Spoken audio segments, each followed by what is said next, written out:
Bakker Vliegende Hond in Wolvergeer stiet landelijk op het derde plak in de waljekoekentest van het AD. Vorig jaar stienen ze nog op nummer 26. Ze gaan een flinke sprong omheen maken. Vorig jaar kregen we de opmerking wat te veel smaakjes. En we hebben eigenlijk meer weggelaten dan dat wij toegevoegd hebben. Puur vanuit de grondstoffen een goede smaak. De olieballengigant in Kolm krijgt net zulke goede kritieken van de kranten. Een klein, gemeen vetbolletje met veel te veel krenten. Vet waarin is gebakken hoort weer thuis in de categorie afgewerkte motorolie. Gelukkig is de Jumbo maar een paar meter verder. We willen net echt blij van zo'n oordeel, denk ik.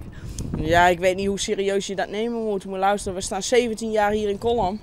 En 17 jaar lang hebben wij al onze vaste klanten. Er komen alleen maar klanten bij.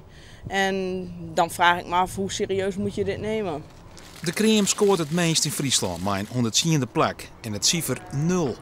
Maar de olieballengigant stier maar dezelfde werkwijze en hetzelfde product, ook alles op het 23e plak. Ze nemen het onderzoek dan ook net serieus. Misschien moeten de Friesen zelfs vragen wat ze ervan vinden. Wij hebben hier de topper uit Wolvergeer en de waljekoek uit Kolm, die het AD bestempelt als een economisch delict. Nou, die smaakt het goed, die is lekker luchtig. Oh, die is niet wel lekker oliebal, maar ik ga met deze. Dit is lekker luchtig oliebal, mooi vol.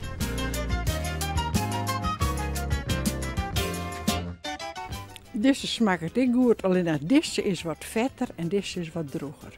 Dus deze vind je lekkerder? Ja, die is wat smeuiger.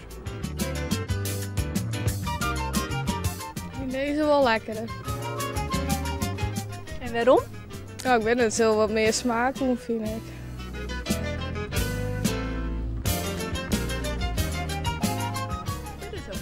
Die vind ik lekkerder. Hij smaakt naar de oliebollen van mijn moeder. Het giet aardig liek op. Conclusie, smaken verschillen.